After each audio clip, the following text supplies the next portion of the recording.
नमस्कार, मैं राकेश परमार और आप देख रहे हैं महत्वपूर्ण मुद्दा। महत्वपूर्ण मुद्दे में आज सबसे महत्वपूर्ण विषय ये था कि महाराष्ट्र में असल में हो क्या रहा है, किसकी सह है और किसकी मात है, कौन किसके इशारे पर क्या कर रहा है। गतिविधियां जो कुछ दिनों से चल रही हैं वो आप देख रहे हैं। समाचार चैनलों की क्या कहें, अब रूस यूक्रेन खत्म हो गया, राहुल गांधी का ईडी का दौरा खत्म हो गया, देश भर में अग्निवीरों का ये जो अग्नि तांडव था वो भी अब खत्म हो गया, वो भी अब कहीं नहीं है।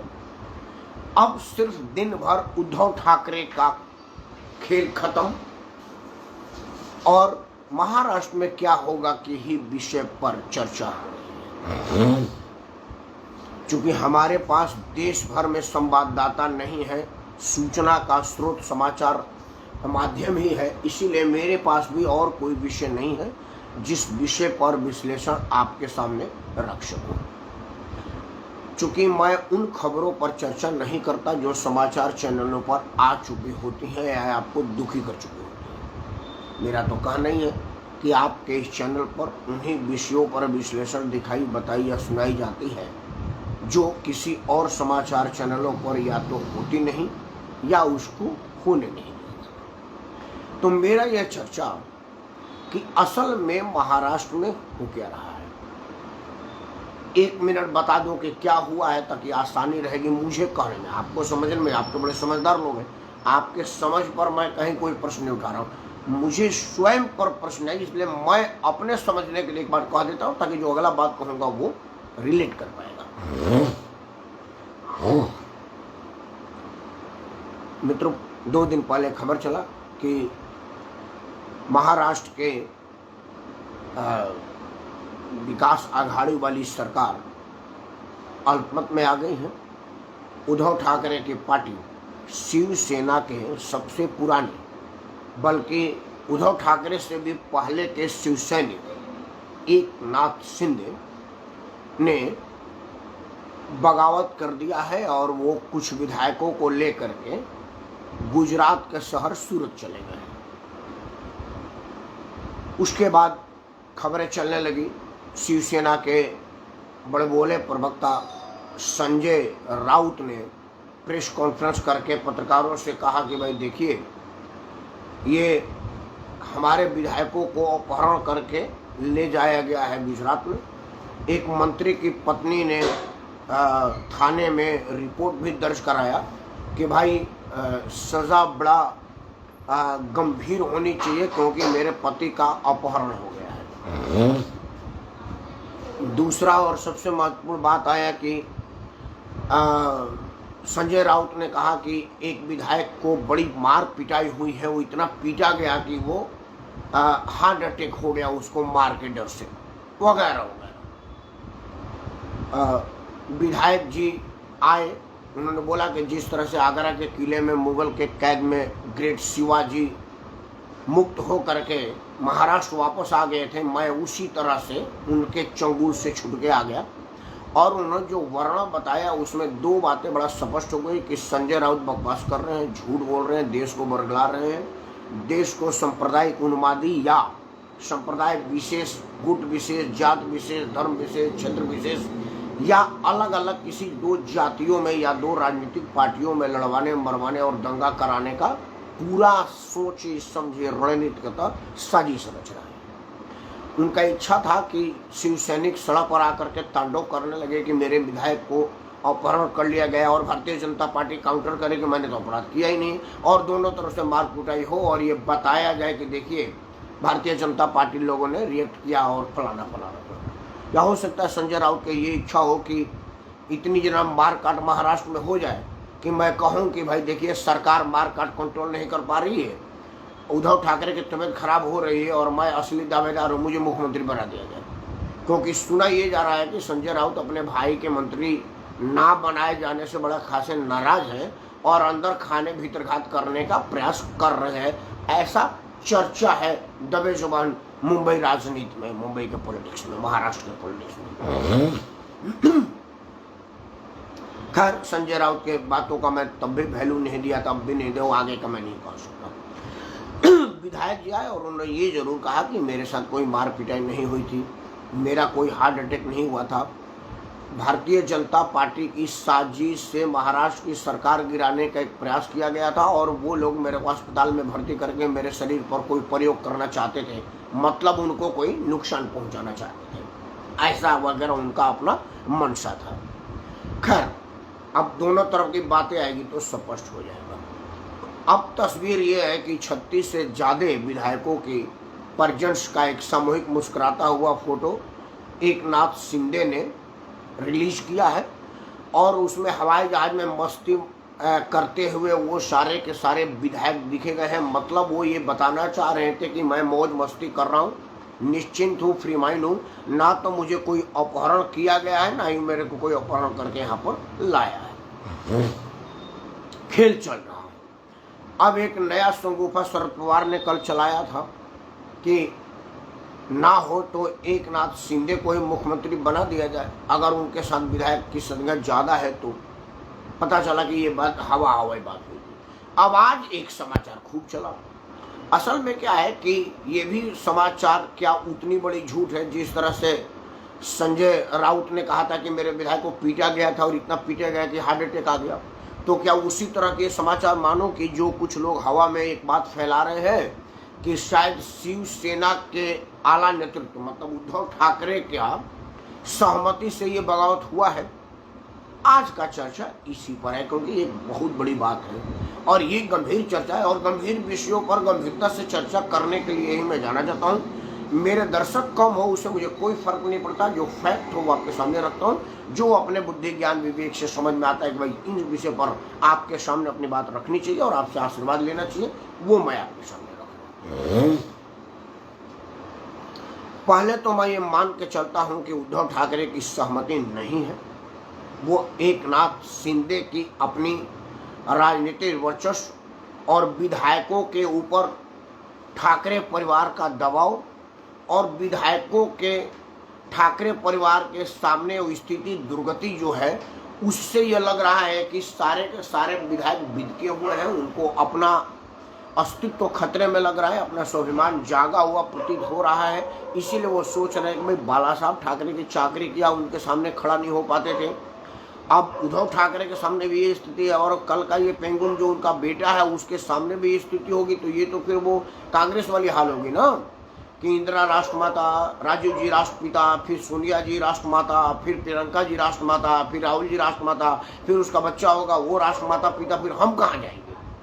तो अगर आपको कल के नवजात बच्चों को राष्ट्रमाता मानना है तो फिर आप कांग्रेस ज्वाइन करिए, फिर शिवसेना में कहे जा रहे हैं। तो यहाँ पर राष्ट्रमाता वाला भी परंपरा अगर लागू है तो फिर क्यों राजनीति में चाटुकारिता करते रहिए, तो चपल चाटने उठाने का काम करिए। ये लोगों के दिमाग में आया बात, तो वो आया। इस पर मैं इसलिए ज्यादा जोर देना चाह रहा हूँ क्योंकि चिट्ठी आई है और चिट्ठी अपने आप में सेल्फ डिक्लेरेशन है, मतलब वो खुद में बहुत बड़ा बात है और वो सारी बातें बता रहा है। चिट्ठी आई है कि भाई आपने पाल घर वाले मुद्दे पर कुछ नहीं बोला, आपने धारा 370 का विरोध किया, आपने हिंदू हृदय सम्राट श्रद्धेय बाला साहब ठाकरे के निर्णय मत और उनके राजनीति से बिल्कुल इतर हो करके सारे हिंदू धर्म के विरोध में सारा काम किया। हिंदू धर्म के जितने विरोध के बयान थे, काम थे, कृत्य थे, उस सब का सहमति आपका रहा। मुख्यमंत्री होने के नाते कर्तव्य भी आपका था उसका संरक्षण करना, लेकिन आपने उसके साथ विश्वासघात किया। पाल घर में हुए हत्या पर आप मौन स्वीकृति रही आपकी, जो निहत्थे साधुओं को मार दिया गया था, उससे जो बड़ा बात आया था, चूंकि शिवसेना प्रमुख बाला साहब ठाकरे के हिंदू हृदय सम्राट का तगमा तब मिला जब वो जर्जर अवस्था में हुआ और मर्यादा पुरुषोत्तम भगवान राज और राम के उस पवित्र जन्मस्थल पर जो ढांचा विराजमान था भगवान राम का, वो पवित्र मंदिर करोड़ों देशवासियों हिंदू सनातनियों के हाँ जय शुभ आशीर्वाद, करोड़ों सनातनियों के आस्था का केंद्र मर्यादा पुरुषोत्तम भगवान राम का पवित्र जन्मस्थल जिन अवस्था में हो, ये भारतीय जनता पार्टी संघ और विश्व हिंदू परिषद को गवारा नहीं था इसलिए वो उसको विध्वंस करके वहाँ पर नवीन निर्माण के लिए मुहिम चला रहे थे। उस मुहिम का अंतर्गत सनातनियों का एक समूह आया और सीने पर गोली खाता हुआ भी उसको तोड़ने में कामयाब रहा। जनरल डायर के साक्षात अवतार मुलायम सिंह यादव ने निहत्थेकार सेवकों पर गोलियां चलवा दिया, लेकिन फिर भी वो मरते रहे, आगे बढ़ते रहे। ऐसी स्थिति आज़ादी का लड़ाई के टाइम में आई थी कि वो प्राण छूटते गए, कदम आगे बढ़ते गए, जैसे गाना नहीं है। तो वो लोग अपना सर्वोच्च बलिदान देते गए, लेकिन राम के नाम को आगे बढ़ाते गए और स्थिति इतनी आई कि समूह ने उस विवादित ढांचे को तोड़ दिया। जो पुराना ढांचा था उसको तोड़ करके आज वहां पर भव्य राम मंदिर निर्माण हो रहा है, दुनिया देख रही है। तो बाला साहब ठाकरे ने उसको ऑन किया कि हाँ ये मेरे सैनिक है। तब जब सारे राजनीतिक दल के लोग कहे कि मैंने नहीं तोड़ा, सुप्रीम कोर्ट में जब केस हुई तो ये भारतीय जनता पार्टी के सारे लोगों ने कहा एफिडेविट दे करके कि नहीं मैं वहाँ रोकने गया था, मैं तो वहाँ घूमने गया था, मैं तो वहाँ प्रवचन दे रहा था, मेरा तोड़ने में कोई हाथ नहीं है।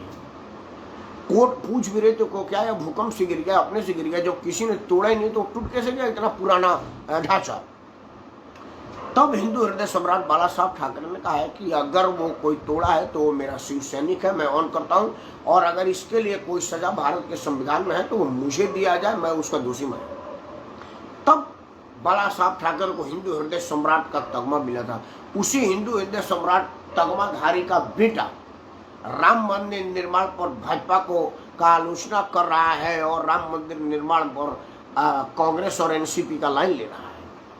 लेकिन जब सुप्रीम कोर्ट के सुप्रीम आदेश से एक सुप्रीम से भी सुपर से भी ऊपर मंदिर बन रहा है, तब उसका श्रेय लेने के लिए उद्धव ठाकरे का बेटा अयोध्या जा रहा है। शिवसैनिकों का आस्था था राम मंदिर, क्योंकि उसको तोड़ने की जिम्मेवारी उनकी थी, उसके लिए सजा उन्होंने भोगा था, उनका नेता उसके लिए बदनामी लिए थे।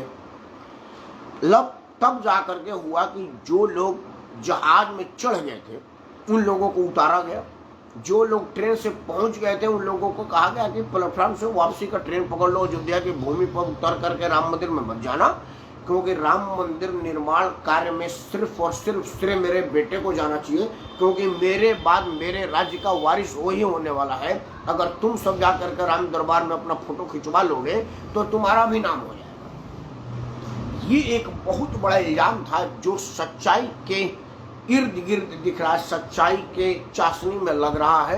क्यों? क्योंकि जब उद्धव ठाकरे गया तो उसके साथ कोई विधायक मंत्रिमंडल या और कोई लोग नहीं गया। उत्तर प्रदेश का स्थानीय शिव सैनिक जरूर उनका स्वागत किए, महाराष्ट्र से कोई बड़ा दल बल नहीं आया था। जबकि महाराष्ट्र से शिव सैनिकों का टिकट कन्फर्मेशन है, वो कोई झूठ नहीं बोल रहे, वो तो एयर इंडिया टिकट बता देगी कि कौन कौन लोगों ने टिकट कराया था और कौन कौन लोगों का टिकट कैंसिल हुआ। रेलवे में जो टिकट रिजर्वेशन होता है उस पर सूची होती है टिकट रिजर्व कराने वालों का और कैंसिल कराने वाले का, तो वो सब लोगों का जांच से ये पता किया जा सकता है कि वो झूठ बोल रहे हो कि सच बोल रहे हैं। मतलब उद्धव ठाकरे अपने बेटे के फोटो के इर्द गिर्द किसी और का फोटो भी नहीं देखना चाह रहे थे, ताकि राजनीतिक माइलेज में कोई और माइलेज न ले। ये सब चीजों को देखते हुए शिवसैनिकों में बड़ा क्षोभ था। दूसरा शिवसैनिकों को लिखा कि भाई जब भी हमें मिलने की जरूरत पड़ती थी तो आप किसी से नहीं मिलते थे, आपका हलकारा भी हमसे नहीं मिलता था, फोन तो हम करने की साहस ही कभी नहीं कर पाते थे। क्षेत्र का कोई काम कराना होता था तो शिवसेना के कोटे के मंत्री कहते थे कि मैं अक्षम हूँ, और दूसरे कोटे के मंत्री कहते थे कि आपका मुख्यमंत्री जाकर उससे मिले, मेरे से क्यों मिलना। और स्थिति इतनी खराब होगी कि पूरे महाराष्ट्र में कोई शिव सैनिक का काम नहीं होता था, बाकी लोगों का काम होता था। ऐसे लग रहा था जैसे सरकार शरद पवार चला रहे हैं और आप काठ के उल्लू की तरह से बैठे हैं, रबर स्टम्प की तरह से बैठे हैं, मिट्टी का माधो बैठे हुए हैं, बेमतलब की मूर्ति बैठे हुए हैं, या खड़ाऊ की तरह से आपको रख करके राज वो दूसरा कोई कर रहा है, वगैरह वगैरह वगैरह। इन सब इल्जामों को देखते हुए ऐसा लग रहा है कि ये शिवसेना के आला कमान की सहमति नहीं है। इन लोगों का प्रभावित होना और स्वाभिमान पर चोट पहुंचने से जख्मी शेर की तरह से जो फनफनाहट है वो आगे आई हुई है, और स्थिति अंदर इतना विस्फोटक भयावह है और खतरनाक था कि आज 40-42 MLA पहले सूरत गए, सूरत के बाद गुवाहाटी गए और गुवाहाटी से जा करके वीडियो बना रहे हैं और चिट्ठियाँ लिख रहे हैं। और एक नाथ शिंदे राज्यपाल को चिट्ठी लिख रहे हैं कि हमारे एक अलग गुट हो गया है और ये सरकार अल्पमत में हो गई है। दूसरा मैं एक बात कर दूं, हो सकता है ये बात सही हो कि उद्धव ठाकरे ने ये इल्जाम दिया हो, क्योंकि उद्धव ठाकरे के 2.5 साल में इतने ज्यादा पाप हो गए हैं कि वो पाप धुल नहीं सकता। तो उद्धव ठाकरे ने सोचा होगा कि आगे उनके पास खुफिया एजेंसी थी, खुफिया एजेंसी ने उनको रिपोर्ट दी होगी कि भाई क्षेत्र में इतनी स्थिति खराब है कि अगर आप जाएंगे तो लोग आपको जुतियां मारेंगे, क्योंकि आपको हिंदू हृदय सम्राट के रूप में मतदान किया गया था और आप धारा 370 का विरोध करने लगे, आप राम मंदिर निर्माण का विरोध करने लगे, आप पाल घर में निहत्थे साधुओं को एकातताई भीड़ के द्वारा पीट दिए जाने का कोई लीगल एक्शन नहीं ले रहे। आपका मंत्री नवाब मलिक सरेआम एक अफसर को गाली दे रहा है, धमकाता है, गुंडों जैसी बात करता है, कबाड़ी से लेकर के करोड़पति बन जाता है, लेकिन उस पर कोई जांच नहीं होता, कोई आंच नहीं होता। इस पर लोग नाराज हैं। लोग नाराज हैं कि आप ही के मंत्रिमंडल के अंतर्गत गृह मंत्री 1000 करोड़ रुपया की वसूली, 100 करोड़ रुपया रोज अकेले मुंबई से वसूलने का टास्क अपने अफसरों को देता है और ना पूरा करने पर उन पर केस कर देता है। आपके यहाँ आपके मुख्यमंत्री होते हुए एक गवाह को बुला करके उसको गोली मार करके समुद्र में फेंक दिया जाता है, बाद में उसकी बॉडी आती है, उसका कुछ नहीं होता है, वगैरह वगैरह वगैरह और बहुत वगैरह। तो इन सब चीजों के बचने का उपाय है कि आप इस जंजाल से हटिए। अब शरद पवार मजे हुए राजनीति है। आप जैसे कितने लोगों को पनबट्टा में कसैली की तरह से खा के निगल के थूक चुके हैं और पता भी नहीं चल रहा अंदर गिली सुपारी थी कि सूखी सुपारी थी। शरद पवार आप जैसे कितने भाग, आपके पिताजी उनके सामने पानी मांगते थे, आपकी क्या वजूद है भाई? आपका तो कोई राजनीतिक हैसियत औकात और समझ ही नहीं है। वो आप क्या करते, आपकी छटपटाहट दिख रही थी, इसलिए आपने सोचा कि शरद पवार के कोप से भी बच जाएंगे, महाराष्ट्र के जनता के सामने की छवि बचा भी लेंगे। कहेंगे कि क्या करेगा, हमारी पूरी की पूरी टीम टूट गई और आप जा करके आसानी से सत्ता का हस्तांतरण हो जाएगा। जो पहले था भाजपा के साथ वाला मेरा कोलिशन, वो परंपरागत गठबंधन के साथ सरकार बनेगा और इसी गठबंधन के आधार पर वोट मांगा गया था। एक खुफिया रिपोर्ट आपके पास ये भी है कि जनता कह रही है कि हमने तो भाजपा शिवसेना गठबंधन को वोट दिया था, आप कहाँ चले गए, वादा खिलाफी किए, हम आपको वोट नहीं देंगे। इन सब रिपोर्टों के आधार पर आप मजबूर हुए हैं। तीसरा और सबसे महत्वपूर्ण जो अपुष्ट खबरें हैं, अगर ये सच है कि शिवसेना का शीर्ष नेतृत्व ने ही बगावत का झंडा बुलंद करवाया है, तो उसका एक कारण ये है कि शिवसेना के 2.5 साल के शासनकाल में इतने ज्यादा घोटाले खुल गए हैं कि शीर्ष नेतृत्व को पुलिस का सामना करना पड़ेगा, जांच एजेंसियों का सामना करना पड़ेगा। चूंकि महाराष्ट्र में अभी सरकार आपकी है, इसलिए महाराष्ट्र पुलिस कुछ केस रजिस्टर नहीं करी है, लेकिन केंद्रीय जांच एजेंसी तो करेगी, क्योंकि जितनी ये नारकोटिक ब्यूरो का छापा पड़ा है मुंबई फिल्म इंडस्ट्रीज के बहाने, सुशांत सिंह राजपूत के बहाने, शाहरुख खान के बेटा के बहाने, इन सब में आपके परिवार और आपके आजू बाजू के लोग डायरेक्ट संलिप्त पाए गए। आपका बेटा उस पार्टी में ऐश करते पाया गया जिसके 14वें मल्ली से एक नग्न लड़की को नीचे फेंक दिया गया था। आपका बेटा की उपस्थिति वहां भी पाई गई थी जहां सुशांत सिंह राजपूत को धमकाया गया था कि तेरे को बुरे नतीजे भुगतने पड़ेंगे। मतलब हर उस गलत जगह पर आपका बेटे की उपस्थिति रही है जहां कुछ ना कुछ बहुत बड़ा घटना हुआ है, चाहे वहां पर किसी को मारा गया हो, किसी को धमकाया गया हो, या कोई बहुत बड़ा से बड़ा और बहुत बड़ा कांड हुआ है। इन सब चीजों को मद्देनजर नजर रखते हुए ये स्थिति बन रही है कि क्या आप इन सब चीजों के डर से शास्त्रांत हुए हैं, समर्पण किए हैं, या कोई और मामला है? रुद्र सिंह रघुवंशी का विचार पढ़ लूं, उसके बाद आपसे और बात करेंगे। रुद्र ने लिखा है कि जिस दिन भाजपा महबूबा मुफ्ती के साथ चली गई उस दिन विचारधारा का संबंध क्या था? रुद्र प्रताप रघुवंशी वैसे आज महाराष्ट्र में है, लेकिन महबूबा मुफ्ती वाला मामला को मैं फेसबुक पर भी लिखा था, आप पढ़े भी होंगे, यहाँ भी कह देता हूँ। महबूबा मुफ्ती सहित सीधे आतंकी संगठन से जुड़ी हुई है। ये देश के केंद्रीय नेतृत्व को पता था। खुफिया एजेंसियों ने माननीय नरेंद्र मोदी को कहा था कि कितनी ज़्यादा हद तक नीचे जड़ गई है, इसकी जानकारी लेने के लिए आपको इस कुएं में उतरना पड़ेगा। क्योंकि अगर कुएं में गंदगी पड़ी हो तो ऊपर से रिमोट से साफ नहीं हो सकता है, उसके लिए दलदल में उतरना पड़ता है। इसलिए भारतीय जनता पार्टी ने देश दुनिया में बदनामी लेकर के उस कुएं में उतरी, उस दलदल में उतरी, उस दलदल को साफ करते हुए, और जो भी कुछ दिन तक वहां रहा, जब उसे लगा कि अब दलदल साफ हो गया है या दलदल की जानकारी हो गई है, भारतीय जनता पार्टी ने संबंध वापस ले लिया। परिणाम के रूप में यह है कि आज मलिक आजीवन कारावास में है, उसकी लाश ही वहां से निकलेगी। आज जितने भी कश्मीरी आतंकी संगठन थे वो सारे के सारे बिहाइंड द बार है, जो खुफिया एजेंसियों के नाक के नीचे से विदेशी फंडिंग लेते थे और आतंकवाद का पोषण होता था, वित्त पोषण से लेकर के कानूनी पोषण संरक्षण होता था, वो अब सारा का सारा अब बंद है। और आप देख रहे हैं कि पैसे के अभाव में पत्थरबाजी की घटनाएं कम हो गई हैं और पैसे के अभाव में खुफिया तंत्र इतना ज़्यादा मजबूत हो गया है कि रोज रोज टिप मिल रही है और सारे के सारे इनकाउंटर हो रहे हैं। आज ही बताया गया था कि शायद इस महीने या 2 महीने के अंदर 119 लोगों का जुहन्नुम रशीद किया गया है। ये तभी संभव हुआ जब भारतीय जनता पार्टी महबूबा के साथ मिलकर सरकार बनाई और अंदर की सारी जानकारियां निकाली। उसका परिणाम है कि कश्मीर से आतंकवाद लास्ट स्टेज पर है, अंतिम सांस गिन रहा है। ये गंदगी में उतर के गंदगी को साफ करने का प्रयास था।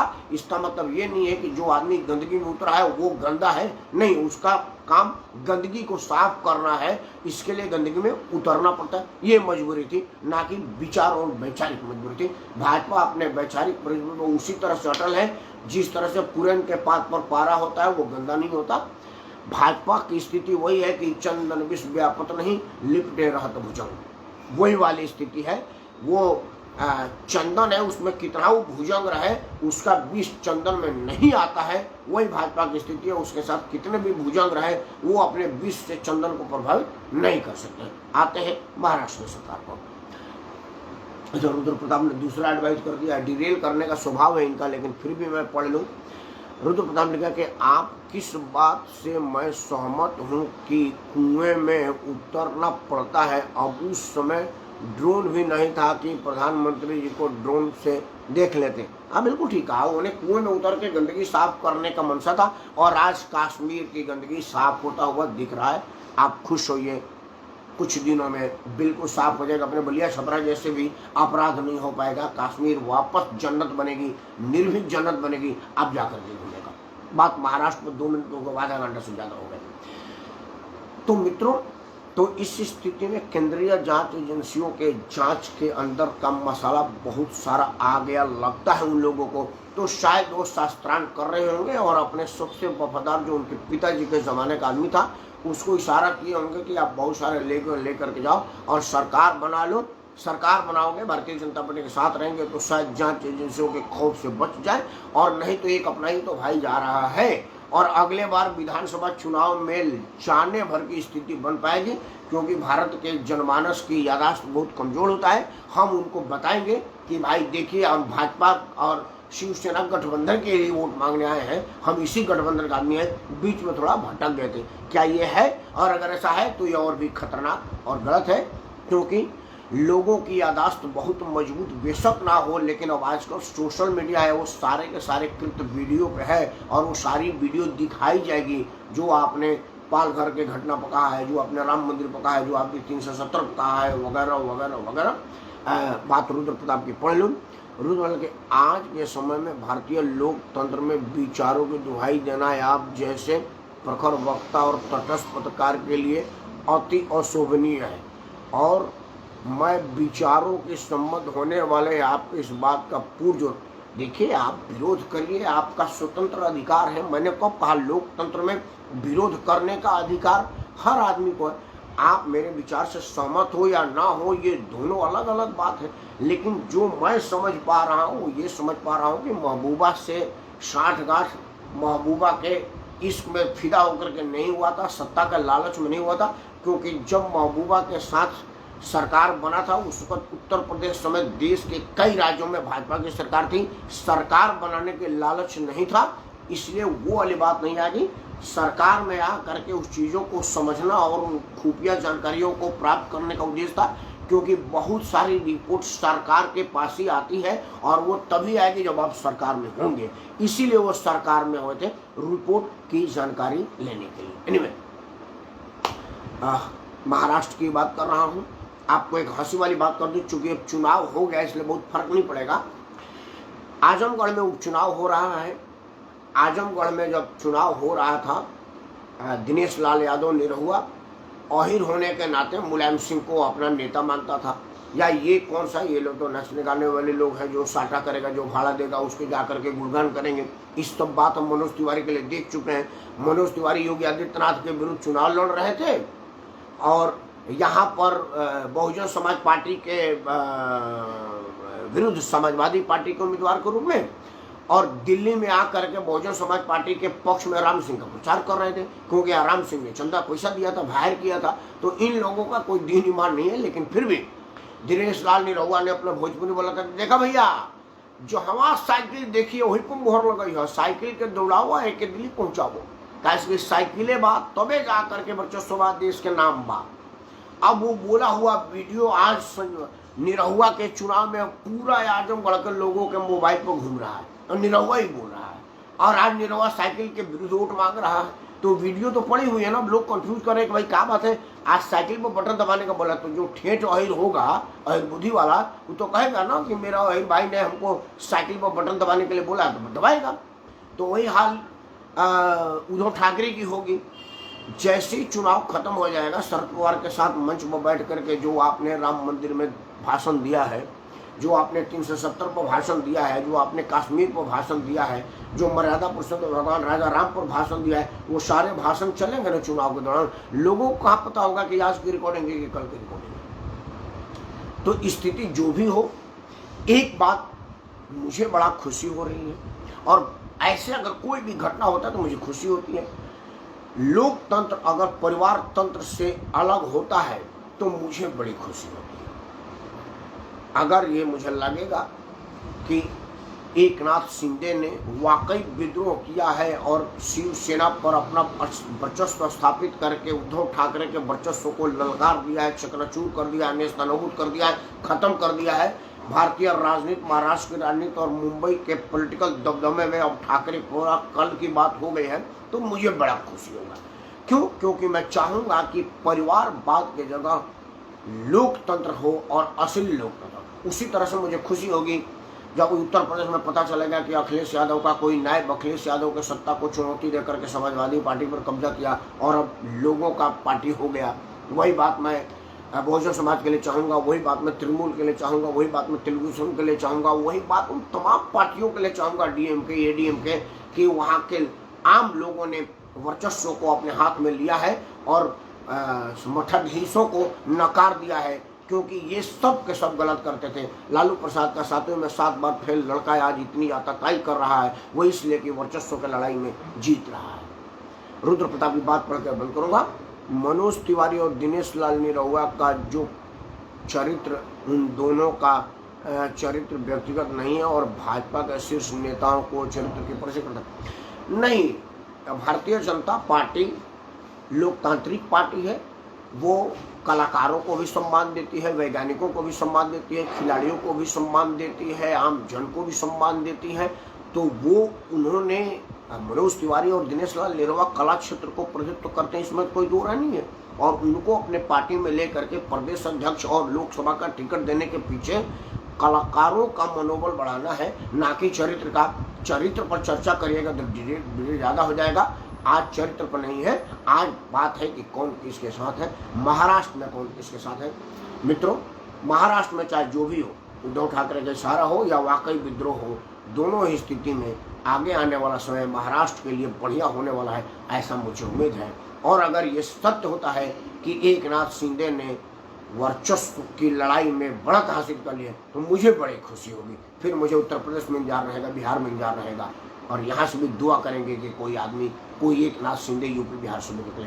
तब तक इन्हीं शुभकामनाओं के साथ कि कोई जल्दी से जल्दी निकले, आप सबसे विदा लेता हूँ। नमस्कार, जय हिंद, वंदे मातरम, लोकतंत्र की जय, परिवारवाद की जय और परिवार